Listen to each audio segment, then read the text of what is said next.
ونستعينه ونستغفره ونؤمن به ونتوكل عليه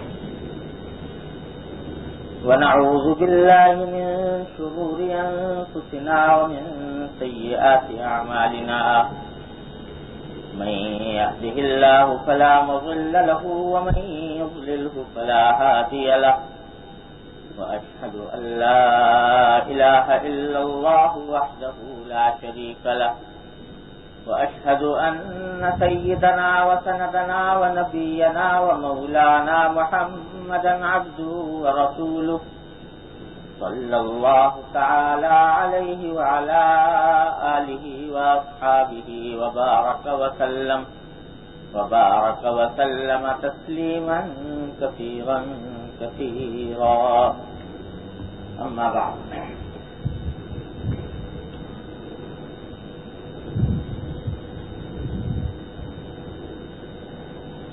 وعن أبي علي طلق بن علي رضي الله تعالى عنه أن رسول الله صلى الله عليه وسلم قال إذا دعا الرجل زوجته لحاجته فلتأته وإن كانت على التنور.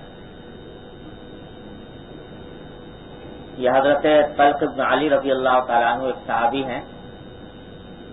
وہ روایت کرتے ہیں کہ نبی کریم سرور دو عالم صلی اللہ علیہ وسلم نے ارشاد فرمایا کہ جب مرد اپنی بیوی کو اپنی حاجت کے لیے بلائے تو اس پر واجب ہے کہ وہ آ جائے، خواہ وہ تنور پر کیوں نہ ہو. یعنی تنور جہاں روٹیاں پکائی جاتی ہیں، مراد یہ کہ اگرچہ وہ ایسے کام میں مشغول ہو، روٹی پکانے وغیرہ کے کام میں مشغول ہو، اس وقت میں بھی اگر شوہر اس کو بلائے، دعوت دے اپنی حاجت کے پورا کرنے کے لیے، تو اس پر واجب ہے کہ وہ آ جائے. اس سے نبی کریم صلی اللہ علیہ وسلم تمام خواتین کو اس بات کی تاکید فرما رہے ہیں کہ تنور پر ہونے کی حالت میں بھی مراد یہ ہے کہ کسی بھی ضروری کام میں مشغول ہو لیکن شوہر بلائے تو اس پر واجب ہے کہ وہ آئے. یہ سارے احکام در حقیقت اس لیے ہیں کہ اللہ تبارک و تعالی نے ہر مرد و عورت کے دل میں ایک فطری طور پر ایک جنسی جذبہ اور خواہش رکھی، اور اللہ تبارک و تعالی نے اس فطری جذبے اور خواہش کی تسکین کے لیے ایک حلال راستہ تجویز فرما دیا، نکاح کا راستہ. اور شوہر اور بیوی کے تعلق میں اس ضرورت کے پورا کرنا یہ شوہر بیوی کے تعلقات میں اولین اہمیت کا حامل ہے. تو اس لیے سارے راستے جو حلال کے تھے وہ کھول دیے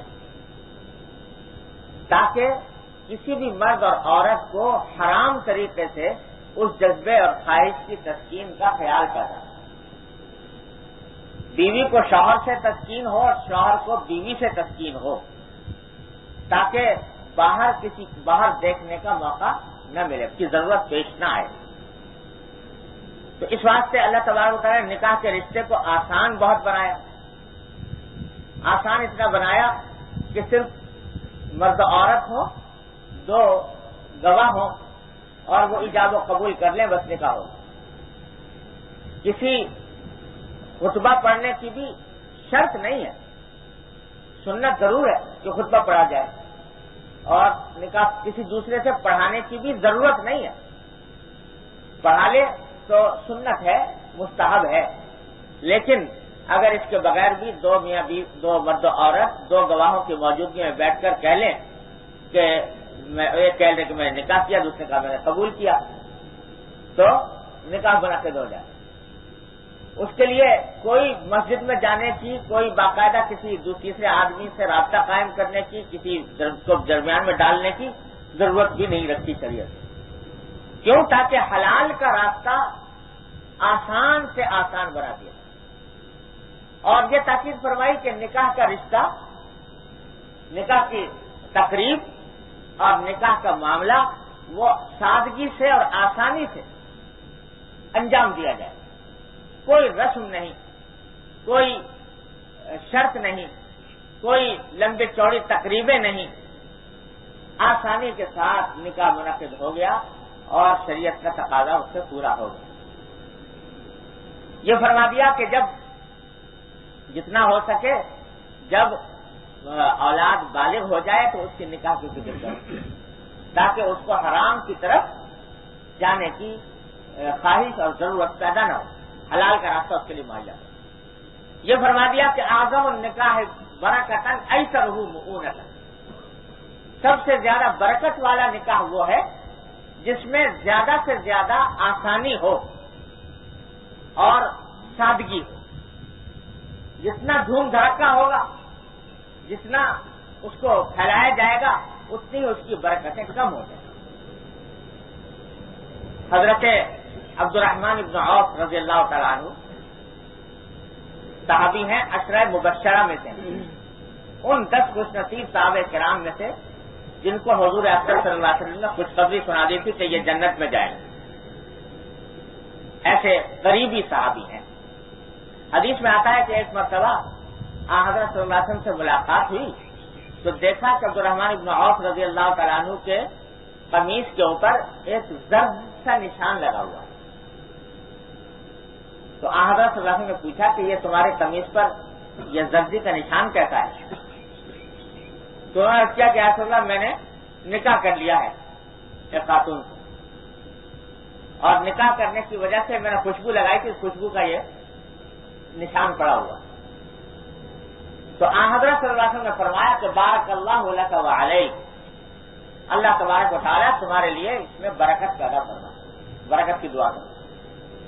اور ساتھ میں یہ بھی فرما دیا کہ اولم ولو بشاہ، ولیمہ کر لو چاہے ایک ہی بکری سے کیوں نہ ہو. ولیمہ کیونکہ مصنون.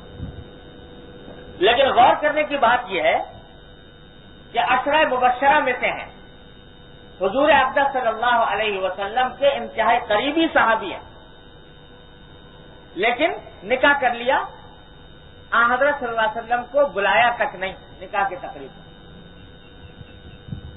اور صرف بلانے کی بات نہیں، ذکر بھی برسبیہ تذکرہ اس طرح آ گیا کہ آپ نے خود پوچھ لیا کہ زردی کا نشان کیسا ہے، تو اس کے جواب میں فرما دیا.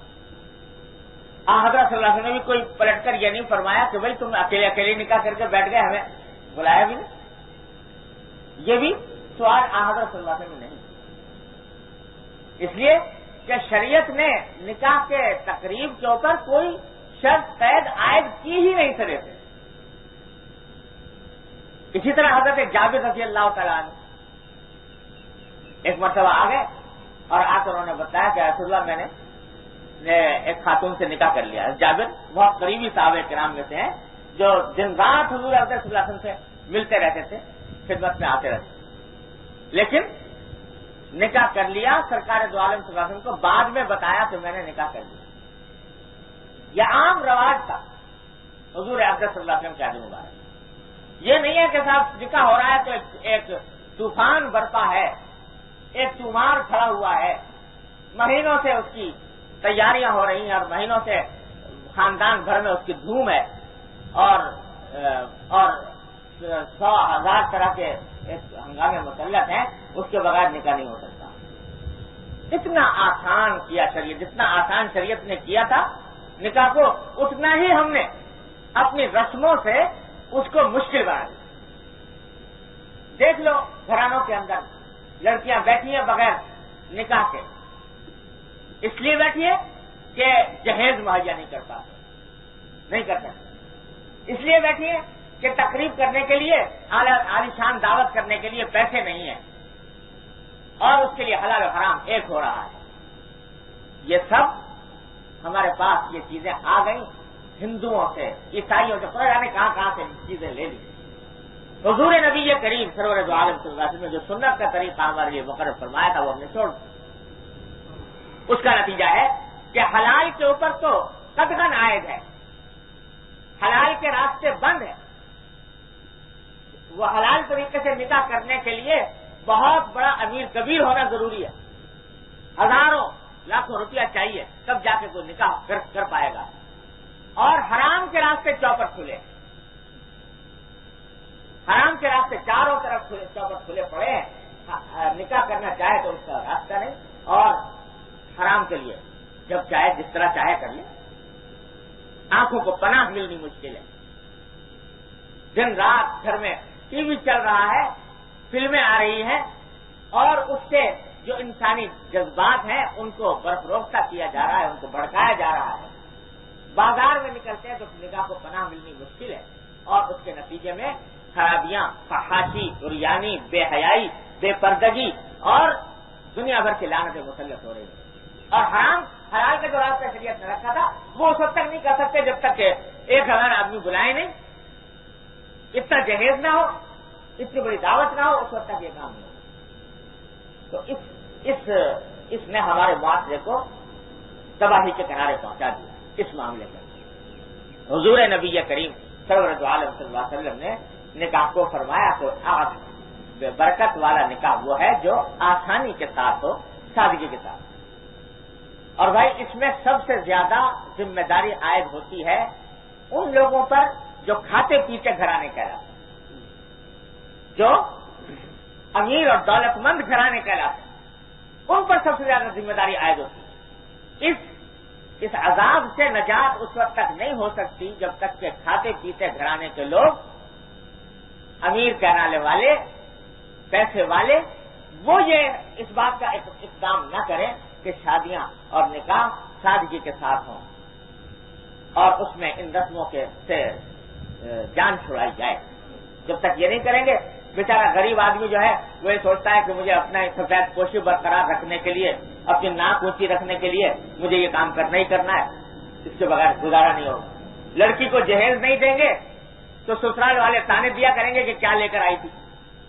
یہ خدا جانے جہیز کی اتنی اہمیت کہاں سے کس طرح آ گئی کہ شوہر, جو کام شوہر کے ذمے واجب تھا, گھر گرہستی کا سامان مہیا کرنا, یہ بیوی کی ذمہ داری تو نہیں ہے, یہ تو شوہر کی ذمہ داری ہے.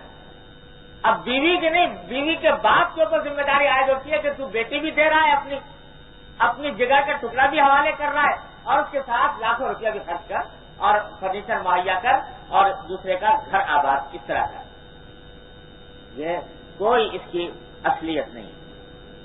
ٹھیک ہے, اگر کوئی باپ اپنی بیٹی کو کوئی چیز دینا چاہتا ہے سادگی کے ساتھ دے دے, لیکن اس جہیز کا اتنا بڑا تومار جیسا کہ ہمارے معاشرے کے اندر پھیل گیا, اللہ بچائے, اس نے زندگیاں برباد کر کے رکھ دی. یہ ذمہ داری یہ زیادہ عائد ہوتی ہے ان گھرانوں پر جو دولت مند کہلاتے ہیں, پیسے والے کہلاتے ہیں. وہ جب تک آغاز نہیں کریں گے اور اس کو ایک تحریک کی شکل میں نہیں چلائیں گے اس وقت تک اس عذاب سے نجات ملتی مشکل. اللہ تعالیٰ اپنی رحمت سے یہ بات ہمارے دلوں میں ڈال دی.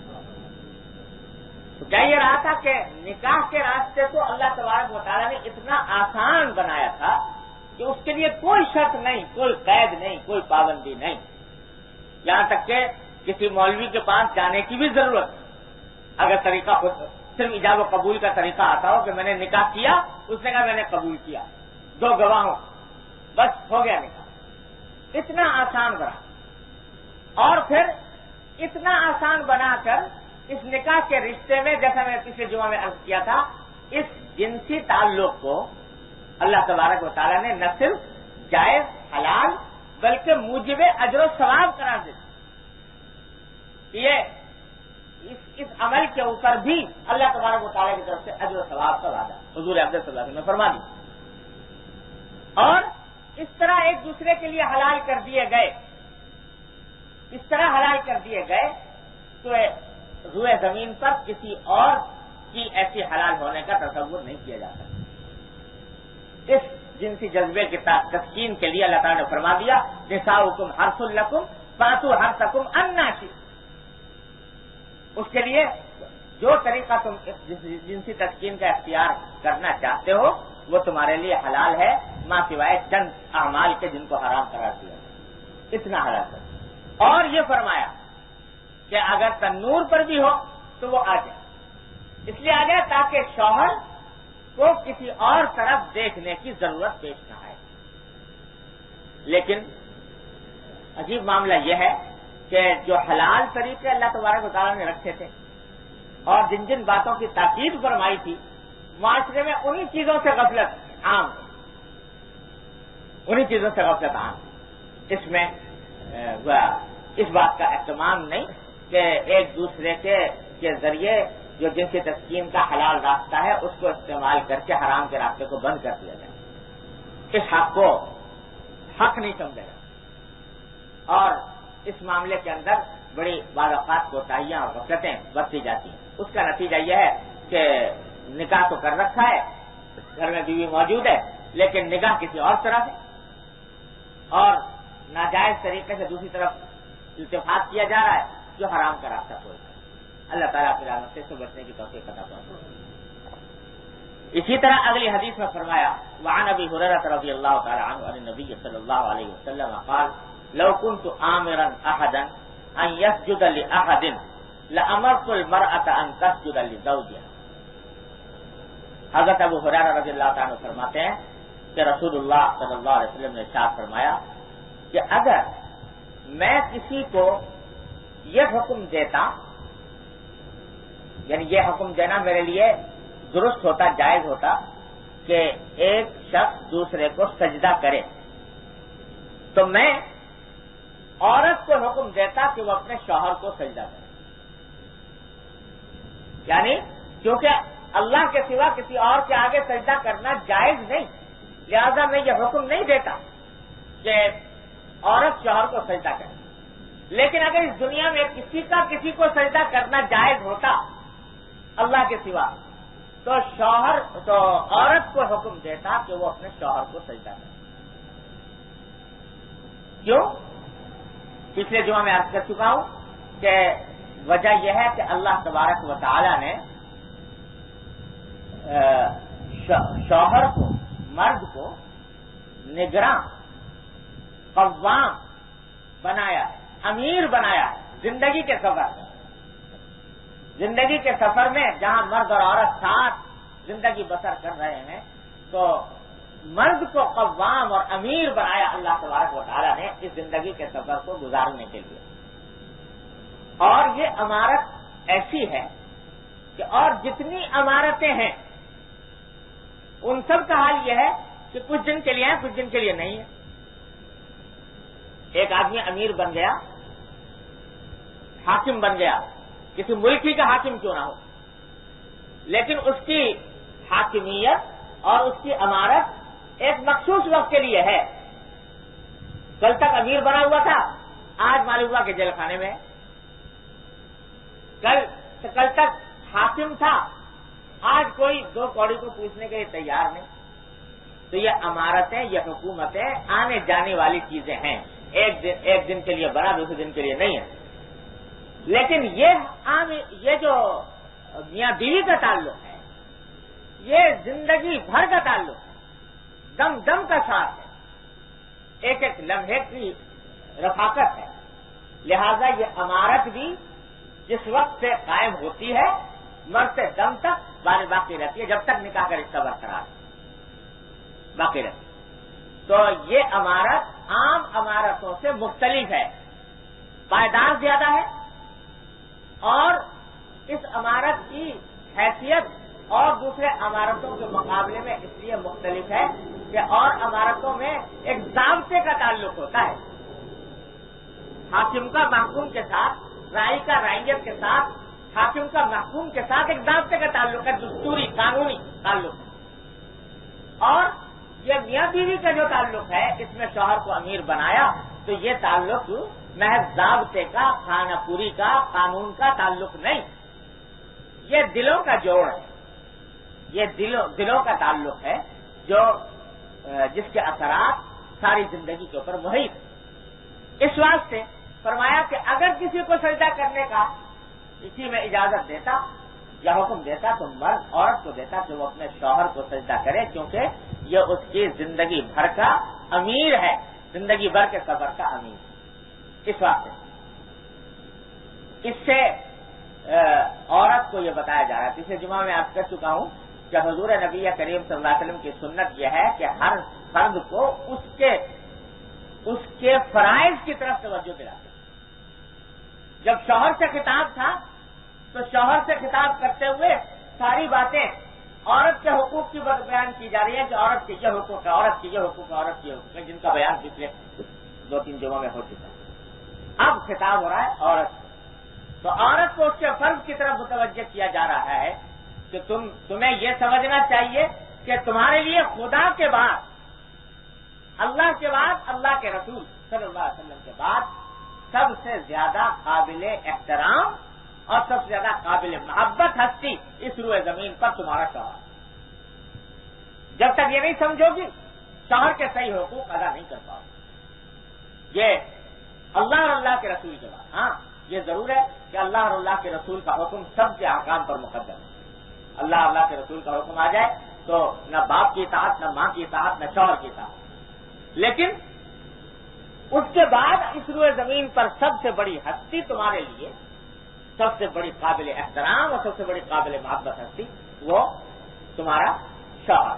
اس کو خوش کرنے کی فکر کرو، اس کے حقوق ادا کرنے کی فکر کرو، اس کی اطاعت کی فکر کرو۔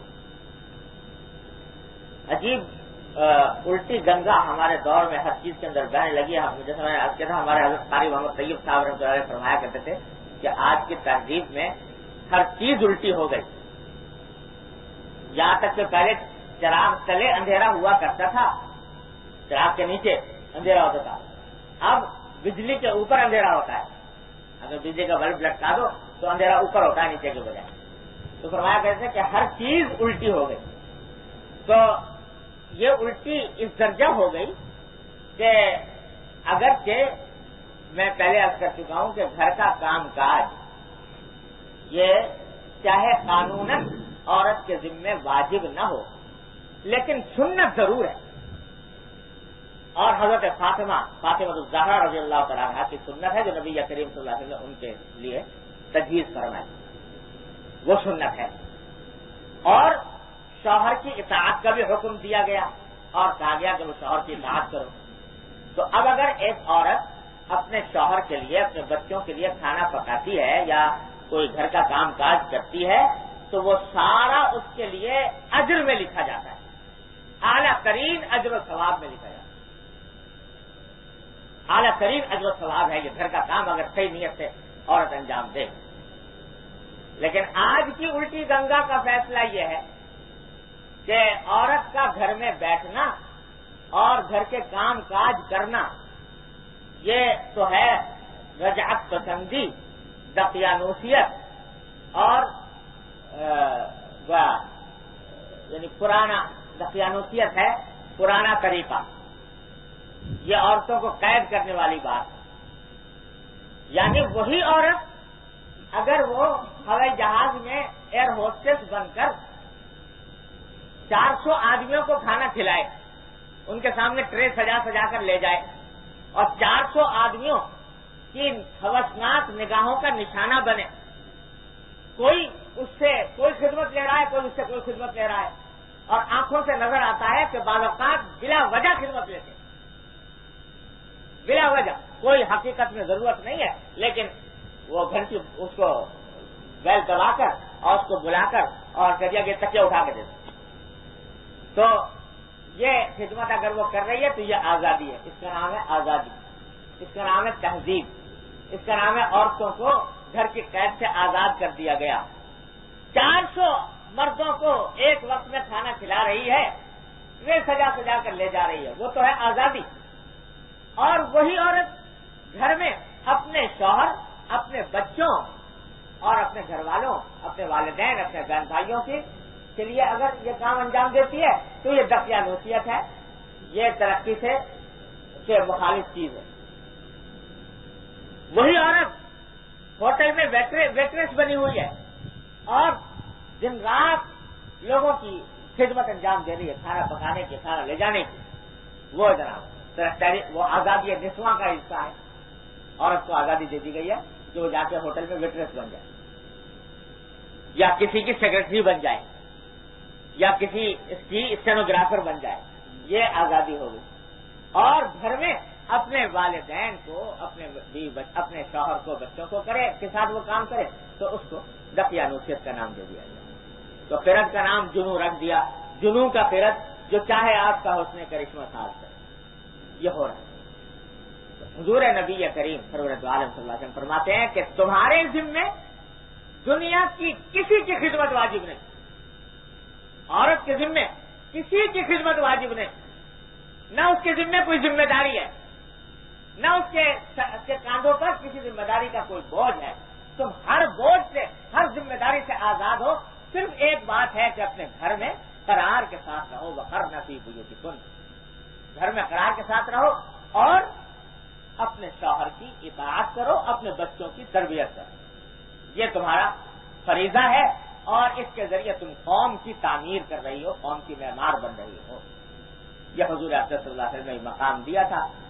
اب جو چاہے اس عزت کے مقام کو اختیار کرے اور جو چاہے اس ذلت کے راستے کو اختیار کرے جو آنکھوں سے نظر آ رہا ہے. وعن معاذ بن جبل وعن ام سلمة رضی اللہ تعالی عنہا قالت قال رسول اللہ صلی اللہ علیہ وسلم ایما امرأة ماتت وزوجها عنها راض دخلت الجنة. حضرت ام سلمہ فرماتی ہیں کہ رسول اللہ صلی اللہ علیہ وسلم نے فرمایا کہ جو عورت بھی اس حالت میں دنیا سے جائے, اس کا انتقال اس حالت میں ہو کہ اس کا شوہر اس سے خوش ہو, تو وہ سیدھی جنت میں جائے. شوہر اس سے خوش ہو, اس حالت میں اگر موت آ جائے تو جنت میں جائے گی. یہ حضور اقدس نبی کریم صلی اللہ علیہ وسلم فرمایا. اور اگلی حدیث ہے حضرت معاذ بن جبل رضی اللہ تعالیٰ عنہ کی عن النبی صلی اللہ علیہ وسلم قال لا تؤذي امرأة زوجها في الدنيا الا قالت زوجته من الحور العين لا تؤذيه قاتلك الله فانما هو عندك دخيل يوشك ان يفارقك اليه.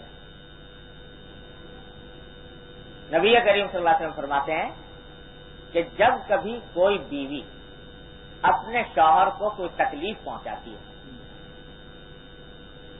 بعض اوقات طبیعت عورتوں کی ایسی ہوتی ہے کہ جو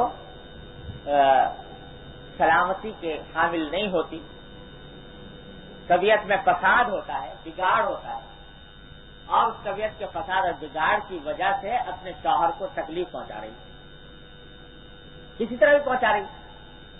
تو جب بھی تکلیف پہنچاتی ہے تو اس کے شوہر کی جو بیویاں اللہ تبارک و تعالی نے جنت کے اندر حوروں کی شکل میں اس کے لیے مقدر فرمائی ہیں, تو وہ وہاں سے اس عورت سے خطاب کر کے کہتی ہیں, یعنی وہ حور جو اس شوہر کے لیے مقرر ہیں اللہ تبارک و تعالیٰ کی طرف سے آخرت میں اس کو ملنے والی ہیں, وہ اس عورت سے خطاب کر کے کہتی ہیں کہ لا تؤذیہ قاتلک اللہ, اللہ تجھے مارے, تو اس کو تکلیف نہ پہنچا, اس واسطے کہ فإنما هو عندک دخیل, یہ تمہارے پاس چند دن کا مہمان ہے, اور یوشک ان یفارقک الینا, قریب ہے کہ تم سے جدا ہو کر ہمارے پاس آ جائے, تو اس کو تکلیف نہ پہنچا. یہ اس سے خطاب کرتی ہے. یہ بات حضور نبی کریم صلی اللہ علیہ وسلم نے ایسی طبیعت کی فساد رکھنے والی بیوی سے خطاب کرتے ہوئے اس کو متوجہ کر کے فرمائی کہ تم جو تکلیف پہنچا رہی ہو اس تکلیف سے اس شوہر کا حقیقت میں کچھ بگڑتا نہیں.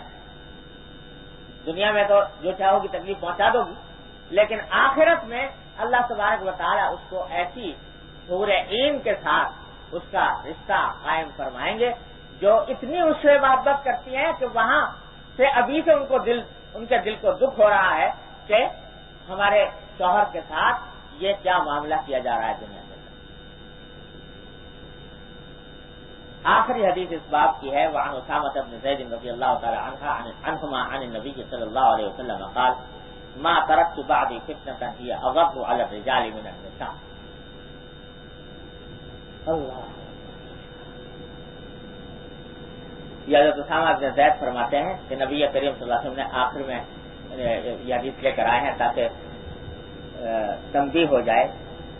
حضور حضرت صلی اللہ علیہ وسلم نے فرمایا کہ ما ترکت بعدی فتنة هي اضر على الرجال من النساء, میں نے اپنے بعد کوئی فتنہ ایسا نہیں چھوڑا جو مردوں کے لیے زیادہ نقصان دہ ہو بنسبت عورتوں کے فتنے. یعنی عورتوں کا فتنہ یہ اس دنیا میں شدید ترین فتنہ ہے مردوں کے لیے. اس حدیث کی اگر تشریح کرنے پر آئیں تو پوری کتابیں لکھی جا سکتی ہیں کس طرح فتنہ ہے. عورتیں مردوں کے لیے کس طرح فتنہ کے معنی ہے آزمائش. تو اللہ تعالیٰ نے عورت کو مردوں کی آزمائش کے لیے مقرر فرمایا ہے اس دنیا میں. تو یہ ایسی آزمائش ہے کس طریقے سے کس جہت سے آزمائش ہے اس کا احاطہ کرنا مختصر وجہ سے ممکن نہیں. آزمائش اس طرح بھی ہے کہ جیسا کہ حضرت یوسف علیہ السلام کے ساتھ آزمائش پیش ہے. یعنی مرد کی طبیعت میں ایک میلان رکھ دیا گیا عورت کے لیے اور اس کے حلال راستے بھی مقرر کر دیے گئے, حرام راستے بھی مقرر کر دیے گئے. تو آزمائش یہ ہے کہ آیا یہ حلال کی طرف رجوع کرتا ہے یا حرام کی طرف جاتا ہے. سب سے بڑی آزمائش ہے. پھر آزمائش یہ بھی ہے کہ جو حلال عورت ہے بیوی, اس کے ساتھ یہ معاملہ کیسا کرتا ہے, جیسا اللہ اور اللہ کے رسول صلی اللہ علیہ وسلم نے معاملہ کرنے کا حکم دیا ہے ویسا کرتا ہے یا اس کی حق تلفی کرتا ہے. تیسری آزمائش یہ ہے کہ کہیں ایسا تو نہیں ہے کہ بیوی کی محبت میں اور بیوی کے خیال میں اتنا غلو کر جائے کہ جو دین کے احکام ہیں ان کو پس پوچھ ڈال دے. یہ تو سن لیا کہ بیوی کو خوش کرنا چاہیے, اس سے سلوک کرنا چاہیے, لیکن اس کو سن کر دین کے جو احکام ہیں ان کو پس پوچھ ڈال دیا. حرام کاموں میں, ناجائز کاموں میں بھی اس کی دلجوئی کر رہا ہے, ان کی صحیح دینی تربیت نہیں کر رہا. اس لحاظ سے بھی آزمائش ہے کہ محبت کا تقاضا یہ ہے کہ کچھ نہ کہے, اور دین کا تقاضا یہ ہے کہ غیر دینی حرکات کے اوپر روک ٹوک کرے. یہ بھی آزمائش ہے کہ آزمائش غرض آزمائشوں کا کچھ ٹھکانا نہیں, اور صرف یہ اللہ تبارک و تعالیٰ کی توفیق ہی سے ہو سکتا ہے کہ آدمی ان تمام آزمائشوں سے سرخ روئی کے ساتھ گزر جائے. اس کے حقوق بھی ادا کریں, اس کی تعلیم اور تعلیم و تربیت کا بھی خیال رکھے, اس کے نفع و نقصان کا بھی خیال رکھے, اور حرام کی طرف متوجہ بھی نہ ہو. ان تمام باتوں کا خیال کرنا یہ اللہ کی خاص توفیق سے ہی ہو سکتا ہے. اس واسطے حضور اقدس نبی کریم سرور دو عالم صلی اللہ علیہ وسلم نے یہ دعا تلقین فرمائی. آپ کی دعاؤں میں سے, معصور دعاؤں میں سے ہے کہ آپ نے فرمایا اللہم انی اعوذ بک من فتنۃ النساء, اے اللہ میں آپ کی پناہ مانگتا ہوں عورتوں کے فتنے, عورتوں کی طرف سے جو آزمائش میں انسان پڑتا ہے اس سے میں آپ کی پناہ مانگتا ہوں. اشارہ اس بات کی طرف کر دیا کہ اس آزمائش میں کھرا اترنا اور سرخرو ہونا یہ اللہ کی خاص توفیق کے بغیر ممکن نہیں. لہذا انسان کو اللہ تبارک و تعالیٰ سے رجوع کرتے رہنا چاہیے کہ اللہ میں اس آزمائش میں پورا اتروں, کہیں بہک نہ جاؤں, کہیں پھسل نہ جاؤں, کہ غلطی میں کیا مرتکب نہ ہو جاؤں. تو اس واسطے یہ دعا بھی اپنی دعاؤں میں شامل رکھنی چاہیے جو حضور اقدس نے تلقین فرمائی. اللہم انی اعوذ بک من فتنۃ النساء, اے اللہ میں آپ کی پناہ مانگتا ہوں عورتوں کے فتنے سے. اللہ. اب آگے اس خواتین کے میاں بیوی کے تعلقات کا ذکر کرنے کے بعد ان کے چند جزوی حقوق کا بیان اس باب میں, آنے والے باب میں کیا گیا ہے, جن میں سب سے پہلا حق بیان کیا گیا ہے نفقے کا.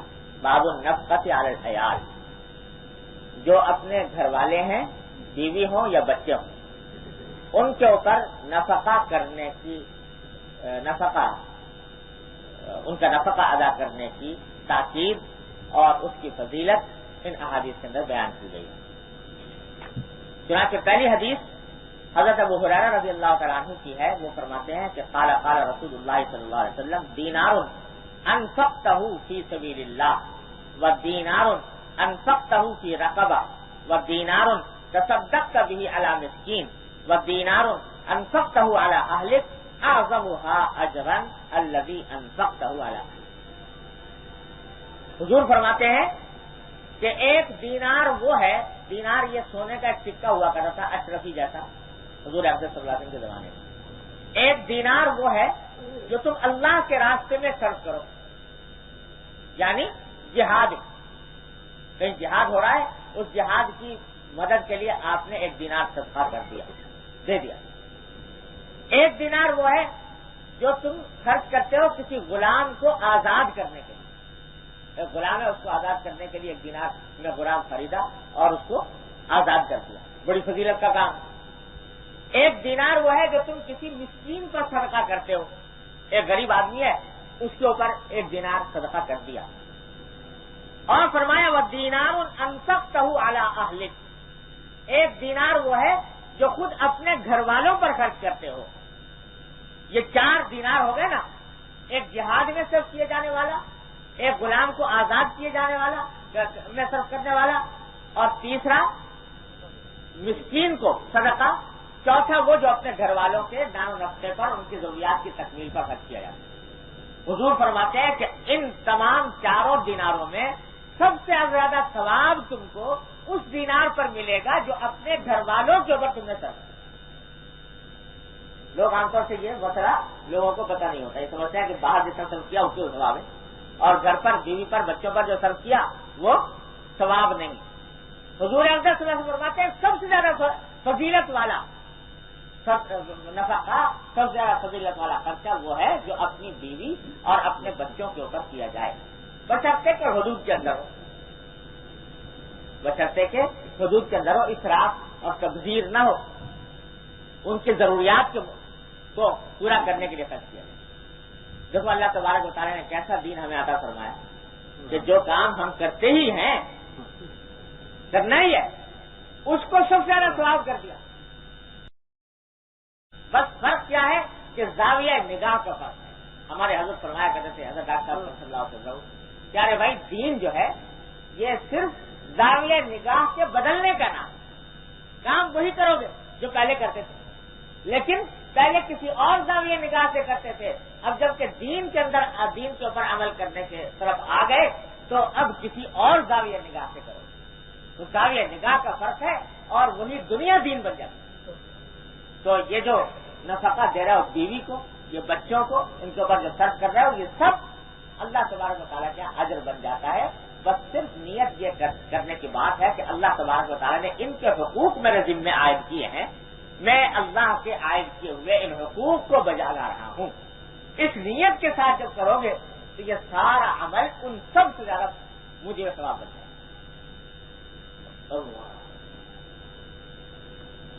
حدیث میں آتا ہے کہ جس وقت یہ آیت نازل ہوئی کہ لن تنالوا البر حتی تنفقوا مما تحبون، قرآن شریف کی آیت ہے کہ اس وقت تک نیکی کے مقام کو حاصل نہیں کر سکتے جب تک کہ اپنی محبوب چیزیں تم اللہ کے راستے میں خرچ نہ کرو۔ تو جب یہ آیت نازل ہوئی، صحابہ کرام کا حال یہ ہوا کہ جتنی محبوب چیزیں تھیں وہ سب لا کر صدقہ کرنے شروع کر، کسی کے پاس باغ تھا وہ باغ صدقہ کر دیا، کسی کے سب سے زیادہ محبوب گھوڑا تھا وہ گھوڑا صدقہ کر دیا، کسی کو سب سے زیادہ محبوب غلام تھا اس کو آزاد کر دیا۔ جو کچھ جس کے پاس محبوب ترین اشیاء تھی وہ ساری کی ساری اللہ کے راستے میں خرچ کرنے شروع کر دی۔ یہاں تک کہ ایک صاحب ایسے تھے، بہت ایک نہیں متعدد، کہ جب ان کے انفاق کی، اللہ کے راستے میں خرچ کرنے کی فضیلت میں آیتیں سنی اور حضور اقدس صلی اللہ علیہ وسلم کے ارشادات سنے تو جو کچھ گھر میں تھا سب چیز جھاڑو پھیر کر سارا کا سارا صدقہ کر دیا، گھر میں کچھ چھوڑا ہی نہیں، بیوی بچوں کے لیے بھی چھوڑنے کچھ چھوڑا۔ تو اب معلوم ہوا کہ صاحب بیوی کے واسطے بھی کھانے کو بھی کچھ نہیں ہے، بچوں کے واسطے کھانے کے لیے بھی کچھ نہیں۔ تو جب یہ کئی واقعات پیش آئے تو اس وقت بعد صحابہ کرام کے دل میں خیال پیدا ہوا کہ پتہ نہیں اس طرح خرچ کرنا ٹھیک ہے یا نہیں ہے کہ سارا کچھ دے دیا، بیوی بچوں کے واسطے کچھ چھوڑا ہی نہیں۔ تو اس پر حضور اقدس صلی اللہ علیہ وسلم سے بعد صحابہ کرام نے سوال کیا کہ یا رسول اللہ، یہ اللہ کے راستے میں صرف کرنے کی کیا حد ہے، کتنا صرف کرنا چاہیے؟ تو اس پر آیت نازل ہوئی یسألونک ماذا ينفقون قل العفو، لوگ آپ سے پوچھتے ہیں کہ کیا خرچ کریں، تو آپ کہہ دیجئے کہ جو ضرورت سے زائد ہو وہ خرچ کرو. جو اپنی ضرورت کے اندر داخل ہے اس کو خرچ کرنا یہ جائز نہیں. ضرورت سے جو زائد ہے اس کو خرچ کرو. تو بیوی بچوں کی جو ضروریات ہیں، بیوی بچوں کی جو ضروریات ہیں وہ مقدم ہے. ان کو پہلے پورا. ایسا نہ کرو کہ خرچ کرنے میں اوروں کو تو مالدار کر دیا، ان کے گھروں میں چراغ جلا دیے اور اپنے گھر کا چولہا ٹھنڈا کر دیا. یہ تمہارے لیے جائز نہیں. یہ سلم کا مادہ جو ان سے پور کل العفو. یہی وہ آیت ہے جس کو آج کل الٹے معنی کرایا جاتے ہیں کہ بہت سے یہ کہتے ہیں کہ اس کے معنی یہ ہے کہ جو بھی ضرورت سے زائد ہو اس کا خرچ کرنا واجب ہے. ایسا نہیں ہے. یہاں کم سے کم مقدار کا بیان نہیں ہو رہا، بلکہ زیادہ سے زیادہ مقدار کا بیان ہو رہا ہے کہ زیادہ سے زیادہ جو خرچ کرنا ہو وہ اتنا ہونا چاہیے کہ جس کے بعد اپنی ضرورت کے مطابق گھر میں بچ جائے. جب سے یہ اشتراکیت کا بہت زور شور ہوا تھا تو یہ آیت جو ہے اشتراکیت پسند قسم کے لوگ بہت کثرت سے پڑھا کرتے تھے. یہ سلم کا مارا ينفقون كل العفو کہ كل العفو میں اللہ تعالیٰ نے یہ فرمایا کہ جو بھی ضرورت سے زائد ہو وہ سب خرچ کرو. اب یہ بہت زور شور کے ساتھ یہ آیتیں پڑھی بھی جاتی تھیں، اس کے اوپر بڑے لیکچر بھی بھگارے جاتے تھے اور لیکچروں کی حد تک بات تھی. ظاہر ہے کہ لیکچر کے اندر تو یہی سب کہا جاتا تھا کہ صاحب جو ضرورت سے زائد ہے وہ سب خرچ کرو، باقی عمل کرنے کے لیے کوئی تیار تھا نہیں کہ جو ضرورت سے زائد ہے وہ سارا خرچ کر دے. لیکن لیکچروں کی حد تک کم از کم یہ بات خوب پھیلائی جاتی تھی کہ ایسے مطلب قرآن نے یہ حکم دیا ہے اور قرآن سے پہلے سے اشتراکیت کا معاذ اللہ حامی ہے. تو خوب سمجھ لیجیے اصل آیت کی یہ ہے کہ لوگ ایسا نہیں تھا کہ خرچ نہیں کر رہے تھے اور ان کو یہ کہنے کے لیے کہ تمہیں خرچ کرنا چاہیے ضرورت سے زائد یہ آیت نازل ہوئی ہے. ہوا یہ تھا کہ خرچ بے انتہا کر رہے تھے، ضرورت سے جتنا خرچ کرنے کی حد تھی شرعی اس سے زیادہ خرچ کر رہے تھے، بیوی بچوں کو راستے میں نہیں چھوڑ رہے تھے. اس کے لیے آیت نازل ہوئی کہ تمہیں سے پوچھتے ہیں کہ کیا خرچ کریں تو بتا دو کہ اتنا ہی خرچ کرنا جائز ہے جتنا کہ تمہاری ضرورت سے زائد ہو. جو ضرورت کے اندر داخل ہے وہ خرچ کرنا جائز نہیں. لہذا بیوی بچوں کا پیٹ کاٹ کر ان کا حق پامال کر کے اگر صدقہ کرو گے وہ صدقہ جائز نہیں ہوگا، حرام ہوگا تمہارے. یہ ہے. تو اس لیے فرمایا کہ یہ نفقہ جو تم کر رہے ہو اپنے اہل و عیال پر، یہ نفقہ در حقیقت یہ اجر ہے اللہ تبارک و تعالیٰ کے ساتھ کی طرف سے، اس کے اوپر ثواب ہے اور دوسرے تمام خرچوں کے مقابلے میں زیادہ ثواب ہے. شرط صرف کیا ہے کہ نیت اپنی درست کر لو، رخ درست کر لو، زاویہ نگاہ یہ بنا لو کہ میں یہ کر رہا ہوں اللہ کے عائد کیے ہوئے حق کے ادائیگی کے لیے، تو یہ دنیا تمہارے لیے بہترین دین بن جاتی ہے. اس نفقہ کے سلسلے میں یہ عرض کر دوں کیونکہ بات چل رہی ہے شوہر اور بیوی کے حقوق کے سیاق میں، اس لیے یہ عرض کر دوں کہ بیوی کا جو حق شوہر کے ذمہ عائد ہوتا ہے، مالی حقوق ان میں سب سے بڑے دو ہیں، ایک مہر اور ایک نفقہ. مہر شوہر کے ذمہ ایک واجب ہے، اللہ تبارک و تعالیٰ نے اس کے شوہر کے ذمہ واجب قرار دیا ہے کہ وہ مہر ادا کرے اپنی بیوی کا. دوسرا نفقہ. ان دونوں کے بارے میں ہمارے معاشرے کے اندر چند غلطیاں پائی جاتی ہیں جن کو سمجھنا ضروری ہے.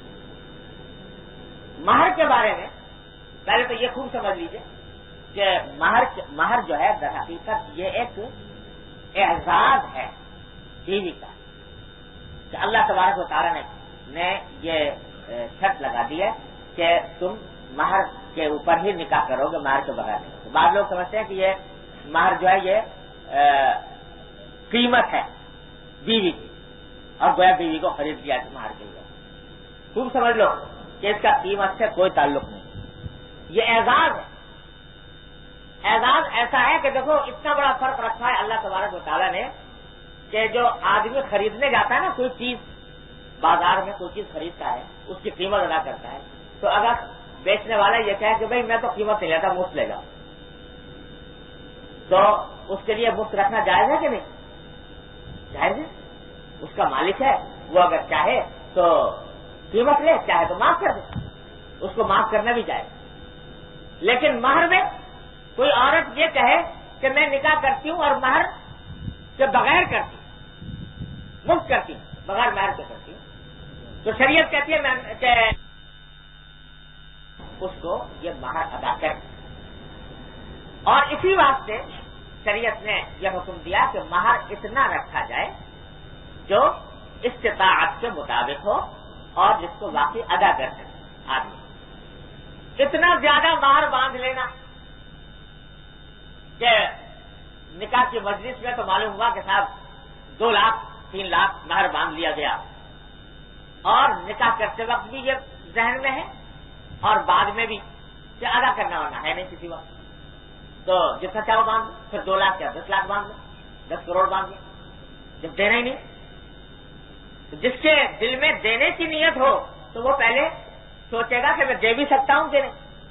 تو اتنا زیادہ مہر باندھنا جو دینے کی جس کے اوپر کی قدرت نہ ہو، یہ جو ہے یہ درست نہیں.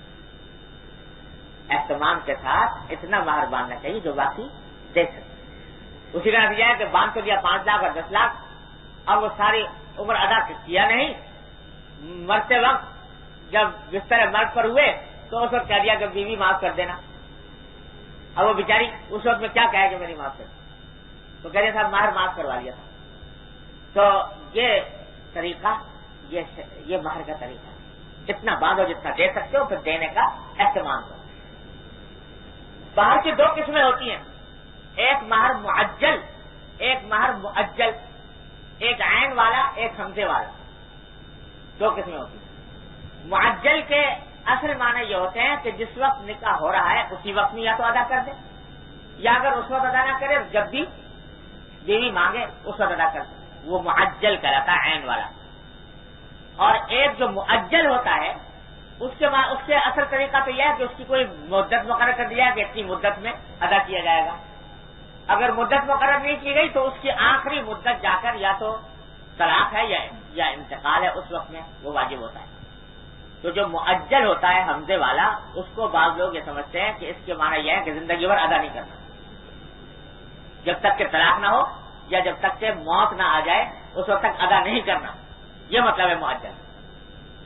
خوب سمجھ لو، یہ مطلب نہیں. مطلب یہ ہے کہ آخری اس کی حد وہ ہے، لیکن اس سے پہلے اس کے دل میں واجب ہے کہ وہ ادا کرے، ہر وقت واجب زیادہ. لہٰذا مہر کی ادائیگی کو محض ایک کھیل قرار دے لینا، جیسا کہ ہمارے معاشرے میں ہو رہا ہے، یہ شریعت کی صریح خلاف ورزی ہے اور اس سے احتراز واجب. دوسری طرف ایک دوسری انتہا یہ پیدا ہو گئی ہے، اب آج کل کثرت سے دیکھنے میں آتی ہے کہ انہوں نے کہا صاحب مہر جو ہے بہت کم باندھنا چاہیے، تھوڑا باندھنا چاہیے. تو وہ اتنا تھوڑا باندھنے لگے کہ جس سے مہر کا مقصد ہی فوت ہو گیا. اتنا تھوڑا کہ مہر کا مقصد ہی فوت ہو گیا. کئی مرتبہ میرے پاس ٹیلی فون آتے ہیں، لوگ پوچھتے ہیں کہ صاحب وہ مہر باندھا تھا پتہ نہیں 32 روپے یا 32 روپے شاید مشہور ہے لوگوں میں کہ 32 روپے. کسی زمانے میں جو سب سے کم مقدار درہم وہ 10 درہم ہوتی تھی مہر کی، 10 درہم، اس کی قیمت شاید 32 روپے ہوتی ہوگی کسی زمانے میں. تو اس 32 روپے کو ایسا لوگوں میں مشہور ہو گیا کہ صاحب یہ، اور لوگ کہتے ہیں ہم نے تو شرعی مہر باندھا ہے. یہ 32 روپے کا مہر، اس کو مہر شرعی سمجھتے ہیں. تو یاد رکھو یہ شرعی وری کچھ نہیں ہے. شرعی مہر یہ ہے، اصل بات یہ ہے کہ اس خاندان کی خواتین کا جو مہر مثل ہے بہتر یہ ہے کہ وہ باندھا جائے، اور اگر وہ نہ باندھے تو بہرحال اتنا باندھے کہ جس سے اس کا اعزاز بھی ہو. یہ نہیں ہے کہ چونکہ مہر کا مقصود اعزاز ہے تو یہ نہیں ہے کہ اس کو ایسے ہی برائے نام کوئی رقم مقرر کر دی جس میں کوئی اعزاز نہیں ہوتا. یہ کوئی اچھی بات نہیں ہے، یہ کوئی شریعت کا تقاضا نہیں. تو مہر اتنا کم بھی نہ ہونا چاہیے جس سے اعزاز ہو. تیسری بات جو یاد رکھنے کی ہے، جس میں بکثرت غلطیاں پیش آتی ہیں، وہ یہ کہ بہت سے شوہر ایسے ہوتے ہیں جو بیوی کو دیتے تو رہتے ہیں کچھ نہ کچھ، کبھی کوئی چیز دے دی، کبھی کوئی چیز دے دی، کبھی زیور بنا دیا، کبھی ویسے ہی رقم تحفے میں دے دی، کبھی کوئی اور کام کر دیا، لیکن مہر ادا نہیں کرتے. تو اس کو بہتر یہ ہے کہ مہر تو واجب ہے، اور چیزیں جو ہیں وہ واجب نہیں، تو اپنے واجب کی ادائیگی یہ مقدم ہے دوسری چیزوں پر، لہذا مہر کی ادائیگی میں کا خیال رکھنا زیادہ مقدم ہے، اور جو اس قسم کے اخراجات کیے جاتے ہیں ان کو اگر صراحتاً کہہ دیا جائے کہ بھائی یہ زیور میں بنا رہا ہوں، یہ تمہیں یہ مہر کے اندر دیا جاتا ہے، مہر کے طور پر دے رہا ہوں، ملکیت تمہاری ہوگی، تو اس سے مہر بھی ادا ہو جائے اور بات بھی تعلق ہو۔ چوتھی بات جو اس سلسلے میں یاد رکھنے کی ہے، اور جس میں شاید ہی کوئی اللہ کا بندہ بچا ہوا ہو، سارے ہی ہمارے معاشرے کے لوگ اس میں مبتلا ہیں، وہ یہ کہ شوہر اور بیوی کی ملکیتیں ممتاز نہیں ہوتی، پتہ نہیں چلتا کہ کیا چیز شوہر کی ہے، کیا چیز بیوی کی ہے، ملکیت کس کی ہے۔ اگر کوئی یہ سوال اٹھائے بھی تو کہتے ہیں یہ تو غیریت کی بات ہے، یہ تو ہم ساتھ رہ رہے ہیں، لہذا کسی امتیاز کی ضرورت نہیں، تو اس کا نتیجہ یہ ہوتا ہے کہ ملکیت ممتاز نہیں ہوتی۔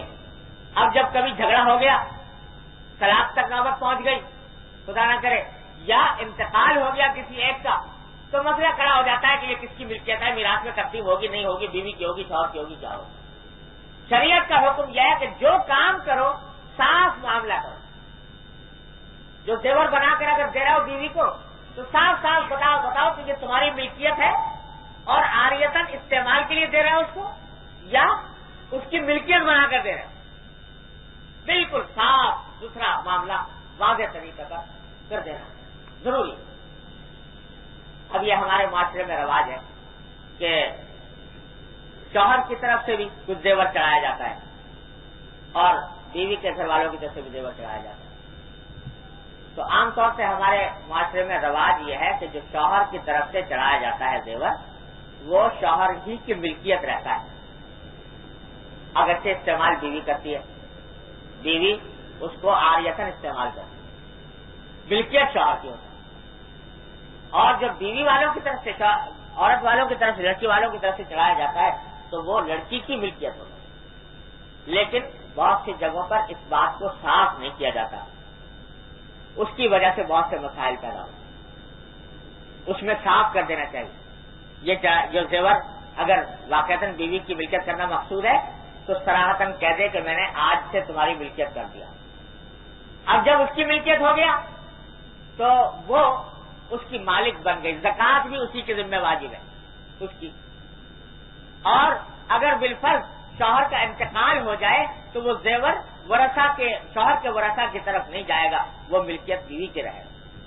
اگر بیوی کا انتقال ہو جائے تو بیوی کے ورثہ کی طرف منتقل ہوگا، سارے احکام اس کے اوپر ملکیت کے جاری ہیں۔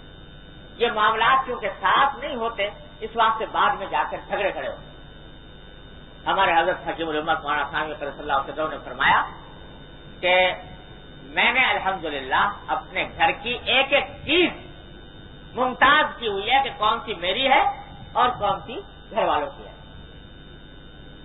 ایک ایک چیز ممتاز کریں تاکہ کوئی الجھن، کوئی اشتباہ برقرار نہ رہے۔ بھائی یہ ساری دین کی باتیں ہیں، میں پہلے عرض کرتا رہتا ہوں آپ حضرات سے کہ دین صرف عبادات کی حد تک محدود نہیں کہ بس نماز پڑھ لیے، روزہ رکھ لیا اور وظیفہ تسبیح پڑھ لیے، مراقبے چلے کر لیے، بس ہو گیا دین۔ یہ دین پوری زندگی کے اوپر محیط ہے، یہ ساری باتیں سیکھنے کی اور یہ ساری باتیں عمل کرنے کی ہیں۔ ان کے عمل نہ کرنے کی وجہ سے معاشرے تباہ ہو رہے ہیں۔ ہم سے پوچھئے کتنے جھگڑے روز ہمارے سامنے آتے ہیں دارالفتہ کے، اس واسطے آتے ہیں کہ ملکیت ممتاز نہیں، پتہ نہیں کون سی چیز کس کی ہے۔ صاحب میں نے تو ایک مکان تھا وہ اپنی بیوی کے نام کر دیا تھا، رجسٹری، بھائی رجسٹری تو کر دی تھی، لیکن یہ تمہارے ذہن میں آیا یہ تھا کہ یہ رجسٹری کرنے کے بعد ملکیت بھی اس کی کر دی تھی، اس کو قبضہ بھی دے دیا تھا، یا محض نام کر دیا تھا؟ لیکن کچھ ذہن میں تھا نہیں، اس وقت ایسے نام لکھ دیا بیوی کا۔ تو جو اتنا بڑا کام کر رہے ہو تو اس کی حقیقت سمجھ کر کرو، کیا کر رہے ہو؟ یہ بیوی کو دے رہے ہو مکان، اس کی ملکیت بنا رہے ہو، یا ویسے ہی کاغذی طور پر، کاغذی کارروائی کے طور پر نام لکھ دیا ہے بیوی کا اور کچھ اس کو دینا مقصود نہیں؟ بات واضح کرو، اور جو کچھ کرو اس کو لکھ کر جاؤ وصیت نامے میں کہ یہ مکان اگرچہ میری بیوی کا نام ہے لیکن ہے میری ملکیت، اور اگر ملکیت کر دی ہے تو ملکیت بھی کرو اور پھر اس کا قبضہ بھی دو تاکہ ملکیت تام ہو جائے، پھر وہ وراثت میں تقسیم نہیں ہوگا۔ دن رات یہ جھگڑے ہمارے سامنے آتے رہتے۔ معلوم ہوا صاحب وہ بیوی کا مکان تھا، اس کے اندر اتنے پیسے میں نے بھی لگا دیے تھے، بلکہ کس نیت سے لگائے تھے پیسے؟ یہ تم نے اس کی امداد کرنا چاہتے تھے، مکان میں حصے دار بننا چاہتے تھے، قرضے کے طور پر دیے تھے، کوئی بات واضح تو کرو۔ معلوم کے ساتھ کچھ ذہن میں سارے بس دے دیے تھے۔ اس کا نتیجہ یہ کہ جب انتقال ہو گیا تو معلوم ہوا کے ساتھ مسئلہ کھڑا ہو گیا کہ یہ مکان میں کتنا حصہ بیوی کا، کتنا حصہ شوہر کا۔ تو یہ ملکیتوں کا ممتاز ہونا، الگ الگ ہونا، کس کی کیا ملکیت ہے، یہ شریعت کا اہم ترین اصول ہے، صفائی معاملات۔ اس کے بغیر ہمیشہ معاملات گنجلک رہیں گے، جھگڑے کھڑے ہوں گے، فساد کھڑے ہوں گے۔ یہاں تک فرمایا گیا کہ شوہر بیوی کو جو گھر کا خرچ دیتا ہے، یہ گھر کا خرچ ہے مہینے کا، وہ دے دیا، تو اس میں بات صاف ہونی چاہیے کہ یہ جو دیا جا رہا ہے یہ آیا اس کے پاس امانت ہے بیوی کے پاس، یا اس کی ملکیت کر دی گئی ہے، اور اگر امانت ہے تو جو بچ جائے گا اس کا وہ کیا کرے۔ تو عام قاعدہ یہ ہے کہ جب مہینے کے خرچ کے پیسے شوہر نے بیوی کو دیے تو وہ بیوی کی ملکیت نہیں ہے بلکہ اس کے پاس امانت ہے اس کام کے لیے کہ وہ گھر کے ضروری اخراجات میں صرف کرے۔ اگر اس کے بعد کچھ پیسے بچ گئے تو اس بیوی کے لیے اس کو استعمال کرنا اصلاً جائز نہیں، کیونکہ وہ اس کی ملکیت نہیں۔ ہاں اگر شوہر یہ کہہ دے کہ بھئی یہ دے تو رہا ہوں تم کو گھر کے خرچ کے لیے، اگر کچھ پیسے بچ جائیں تو یہ تمہارے ہیں، تو تم جو چاہو کرو، تو اس کے بعد وہ اس کی ملکیت ہو جائے، پھر وہ اس میں مختار ہو جائے گی۔ لیکن جب تک یہ نہ کہے تو بیوی کے لیے جائز ہے۔ اب دیکھو ذرا کس طرح کتنے گھرانے ہیں جس میں یہ بات صاف کی جاتی ہوگی، اور جب صاف نہیں کی جاتی تو اس کے معنی یہ کہ بیوی کی ملکیت میں نہیں ہے، جو پیسے بچے وہ بیوی کی ملکیت نہیں ہے، اس کے لیے اپنے اوپر استعمال کرنا جائز نہیں۔ وہ اپنے اوپر اگر استعمال کر رہی ہے تو گناہ میں حرام میں مبتلا ہو رہی ہے، جس وجہ سے ہو رہی ہے کہ بات صاف نہیں کی گئی، معاملہ صاف نہیں رکھا۔ یہ سب دین کا حصہ ہے، اس سب کو واضح کرنا ضروری ہے۔ ایک ایک پیسے کے بارے میں بات واضح ہونی چاہیے، ایک ایک چیز کے بارے میں بات واضح ہونی چاہیے کہ کس کی ملکیت ہے۔ مجھے یاد ہے کہ میرے والد ماجد قدس اللہ تعالیٰ ان کے درجات بلند فرمائے، آخری عمر میں جبکہ دل کے بیمار تھے، دل کی تکلیف تھی، تو زیادہ تر وقت چارپائی پر گزرتا تھا، اور ایک کمرہ تھا جس کے اندر وہ چارپائی بچھی ہوئی تھی، وہیں پر اپنا کچھ کام بیٹھ کر اسی پر کچھ کام بھی فرما لیتے تھے، اسی پر کھانا وانا بھی ہو جاتا تھا، نماز بھی اسی کمرے میں پڑھنا تھا، سونا بھی اسی کمرے میں، اسی کمرے محدود کمرے کے اندر زندگی محدود ہو کر رہ گئی۔ تو ایک مرتبہ ایسا ہوا کہ کوئی چیز حضرت والد صاحب صلی اللہ علیہ وسلم نے مجھ سے فرمایا کہ تم دفتر سے دارالعلوم کے دفتر سے فلاں چیز لے آؤ۔ میں لے آیا، حضرت والد صاحب صلی اللہ علیہ وسلم نے اس چیز کو استعمال کیا یا اس کی جو ضرورت تھی وہ پوری کی، اور پوری کرنے کے بعد مجھے فرمایا کہ جاؤ واپس لے آؤ۔ تو میں نے غفلت سے، مجھے دیر ہو گئی، وہ چیز وہاں پر اچھی رہ گئی، واپس میں نے سوچا واپس کر دوں گا، شام کو کر دوں گا، چلا دیا۔ ایک مرتبہ والد صاحب نے فرمایا کہ بھائی اس کو ذرا واپس کرا، پھر مجھے کچھ غفلت ہو گئی، دیر لگ گئی۔ تیسری مرتبہ جب وہ دیکھا تو والد صاحب صلی اللہ علیہ وسلم نے مجھے ڈانٹا، فرمایا کہ میں تم سے 2-3 مرتبہ کہتی ہوں، اب تک تم نے واپس نہیں کی۔ پھر میں جا کر واپس کرایا، تو جب واپس آ گیا تو پھر مجھے ایک بات بتا، فرمایا کہ آؤ تمہیں بتا۔ بات دراصل یہ ہے کہ دیکھو اس کمرے کے اندر جتنی چیزیں تم دیکھ رہے ہو، اس کے بارے میں اس بات کا حتی الامکان اہتمام کرتا ہوں کہ اس کمرے کے اندر کوئی چیز ایسی باقی نہ رہے جو میری ملکیت نہیں ہے۔ کوئی برتن، کوئی پیالہ، کوئی گلاس، کوئی فرنیچر ایسا نہ رہے جو میری ملکیت نہیں ہے. وجہ اس کی یہ ہے کہ میں اپنے وصیت نامے میں یہ لکھ چکا ہوں کہ اس کمرے میں جتنی اشیاء ہیں وہ میری ذاتی ملکیت ہیں. اب اگر کوئی چیز باہر سے آتی ہے کسی وجہ وقت تو میرے ذہن پر یہ بوجھ جاتا ہے کہ جلدی سے جلدی یہ واپس اصل مالک کے پاس پہنچ جائے. کیونکہ اگر پتہ نہیں انسان کی موت و حیات کا کچھ بھروسہ نہیں, اگر کسی ایسی حالت میں میرا وقت آ گیا کہ وہ چیز میرے کمرے کے اندر موجود تھی تو وصیت نامے کے اندر لکھا یہ ہوگا کہ یہ چیز میری ہے, ذاتی ملکیت ہے, اور حقیقت میں وہ کسی اور کی ہو. تو اس سے لوگ اس سے گڑبڑ پیدا ہو. اس لیے میں چاہتا ہوں کہ جب بھی کوئی چیز آئے تو جلدی سے جلدی واپس کری جائے. یہ ہے, یہ دین اور تقوی صرف ایسے نہیں حاصل ہو جاتا ہے دعووں سے.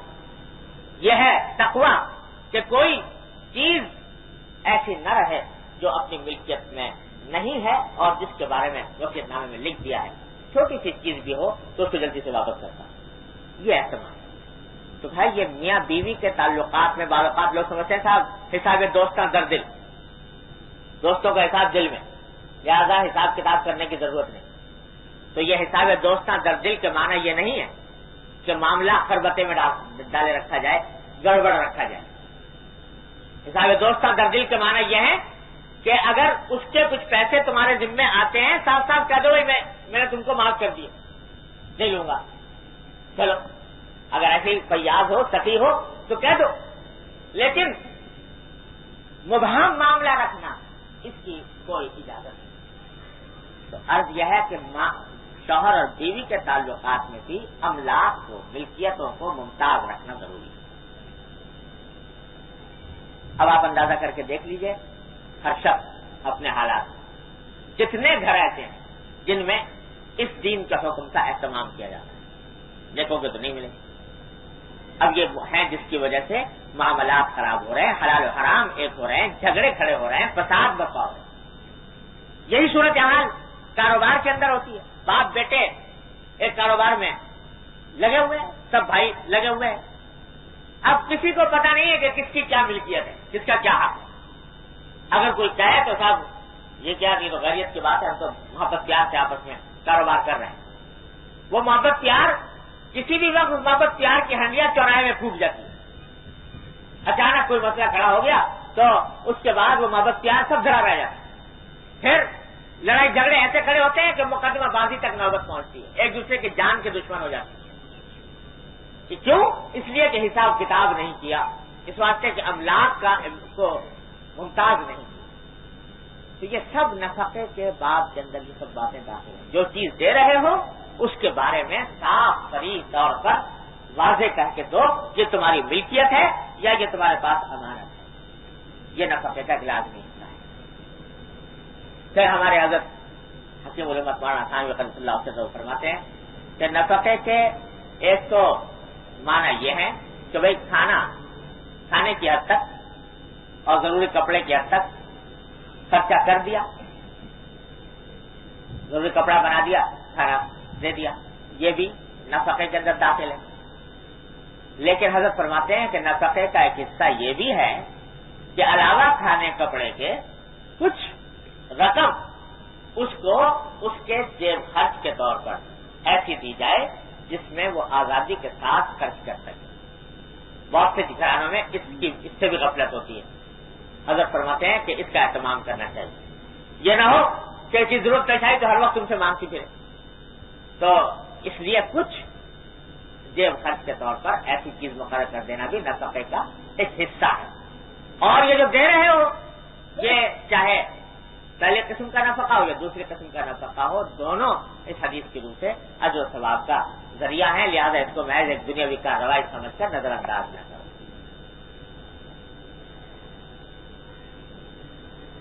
آگے دوسری حدیث اسی مضمون کی ہے.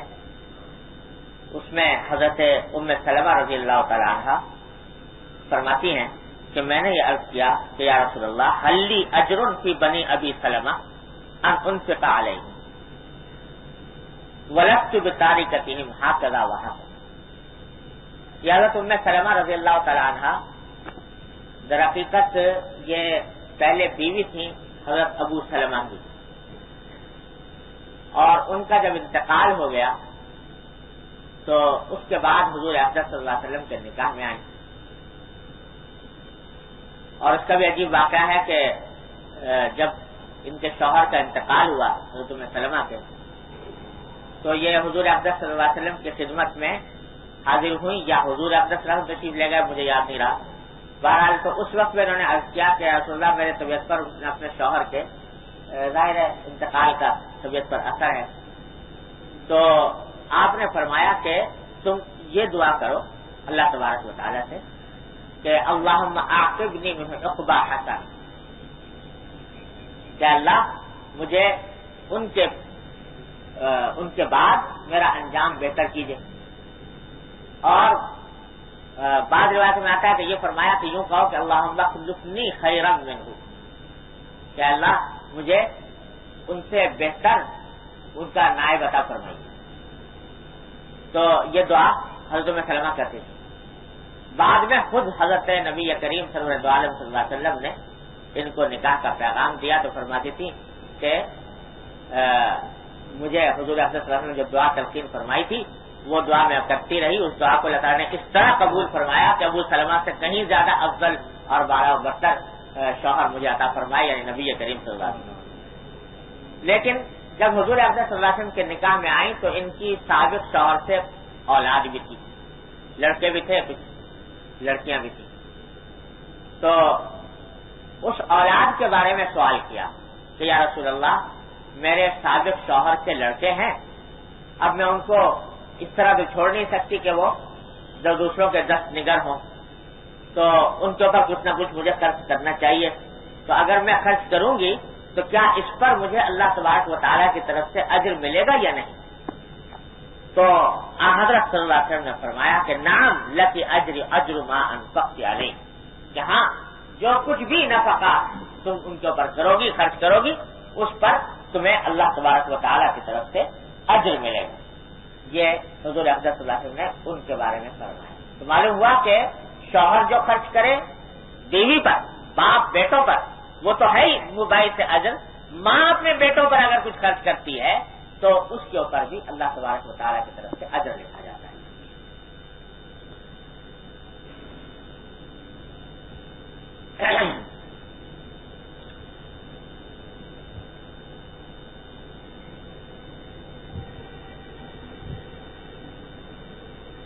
آگے بھی کئی حدیثیں اسی مفہوم کی آئی ہیں. حاصل ان سب کا یہی ہے کہ اپنے گھر والوں کے اوپر جو انسان خرچ کرتا ہے اس سب کے اوپر اللہ تبارک و تعالیٰ کی طرف سے اجر دیا جاتا ہے. آخر میں حضرت عبداللہ بن عمرو بن العاص رضی اللہ تعالیٰ عنہما کی روایت نقل کی ہے کہ قال رسول اللہ صلی اللہ علیہ وسلم کفی بالمرء اثما ان یضیع من یقوم، کہ انسان کے گناہگار ہونے کے لیے یہ بات کافی ہے کہ وہ ان لوگوں کو ہلاکت میں ڈال دے جن کی دیکھ بھال اور جن کا نفقہ اس کے ذمے ہے. یعنی جن لوگوں کا نفقہ انسان کے ذمے ہے، بیوی ہے، نابالغ اولاد ہے، اور بالغ لڑکیاں ہیں، اور ماں باپ اگر کمانے سے معذور ہیں تو ان کا نفقہ، یہ سب انسان کی ذمہ داری. اگر اس نفقے کو ادائیگی کرنے میں انسان قاصر ہوتا ہے اور اس کی وجہ سے یہ لوگ پریشانی کا شکار ہوتے ہیں تو یہ بات انسان کے گناہگار ہونے کے لیے کافی ہے. یعنی اس کا یہ نہ دینا اس کے لیے سخت گناہ ہے. تو بات صرف اتنی نہیں ہے کہ نفقہ دے گا تو ثواب ہوگا، بلکہ اس کے برعکس یہ بھی ہے کہ اگر نہیں دے گا تو گناہگار ہو. جن کا نفقہ انسان کے ذمہ دار، اور وہ ان کی مختصر فہرست میں نے عرض کر دی، جو عام طور سے جن کا نفقہ ذمہ ہوتا ہے: بیوی، نابالغ اولاد اور بالغ لڑکیاں جب تک کہ ان کا نکاح نہ ہو، اور ماں باپ اگر وہ کمانے سے معذور ہوں. بلکہ اگر اور جو قریب رشتے دار ہیں وہ بھی اگر اپاہج ہوں، معذور ہو جائیں، اپاہج ہو جائیں، تو ان کا نفقہ بھی بعض صورتوں میں انسان کے ذمہ واجب ہو جاتا ہے، جس کی تفصیل فقہ کی کتابوں کے اندر موجود ہے. تو وہ ان سب کا نفقہ واجب ہے. اگر نفقہ نہیں دے گا تو اس صورت میں گنہگار ہو. وعن ابي هريره رضي الله تعالى عنه ان النبي صلى الله عليه وسلم قال ما من يوم يصبح العباد فيه الا ملكان ينزلان فيقول احدهما اللهم اعط منفقا خلفا ويقول الاخر اللهم اعط ممسكا تلفا. حضرت ابو ہریرہ رضی اللہ تعالی عنہ روایت کرتے ہیں کہ نبی کریم صلی اللہ علیہ وسلم نے فرمایا کہ کوئی صبح ایسی نہیں ہوتی جس میں دو فرشتے اللہ تعالیٰ کی طرف سے نازل نہ ہوتے. یعنی ہر صبح دو فرشتے ضرور نازل ہوتے ہیں. ان میں سے ایک فرشتہ یہ دعا کرتا رہتا ہے کہ اللہم اعط منفقا خلفا، کہ اللہ جو شخص خرچ کرنے والا ہو، یعنی نیکی کے کاموں میں خرچ کرنے والا ہو، جس میں نفقہ اپنی اولاد وغیرہ کا بھی داخل ہے اور دوسرے نیکی کا کام بھی داخل ہے. اے اللہ جو خرچ کرنے والا ہو نیکی کے کاموں میں، اس کو اس کے مال کے بدلے میں دوسرا مال عطا فرما. جو مال اس نے خرچ کیا ہے اس کے بدلے میں اس کا خلیفہ، اس کا نائب یعنی دوسرا مال عطا فرما.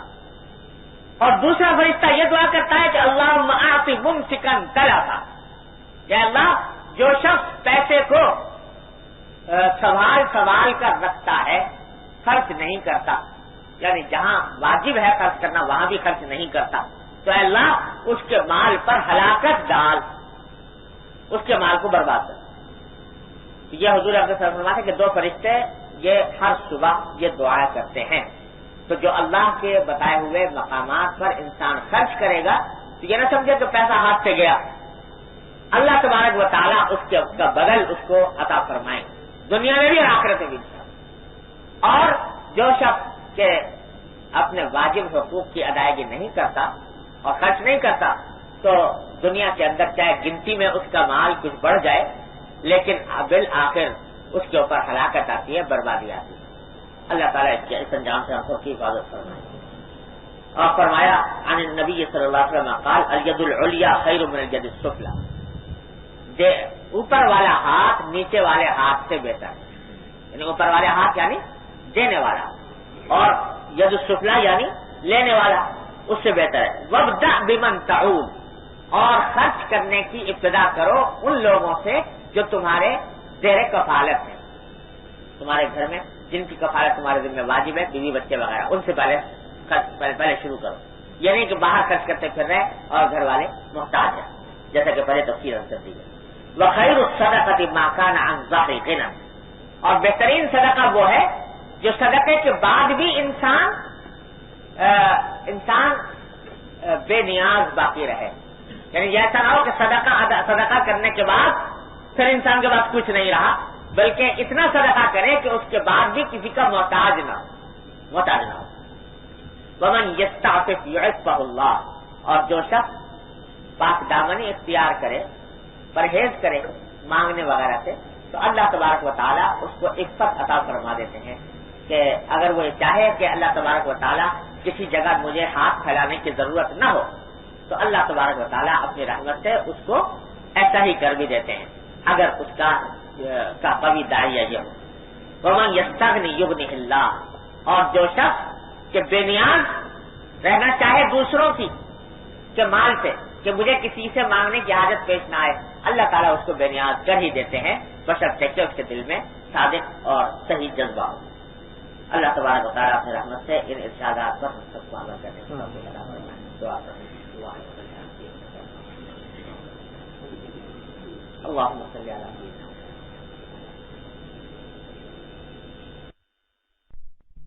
تیار کردہ علمی کیسٹ گھر کیسٹ اور CD ملنے کا پتہ نو فرمان ہے. علمی کیسٹ گھر، دکان نمبر 5، فاطمہ پلازا، بالمقابل مدنی مسجد، فڈل بی ایریا، کراچی.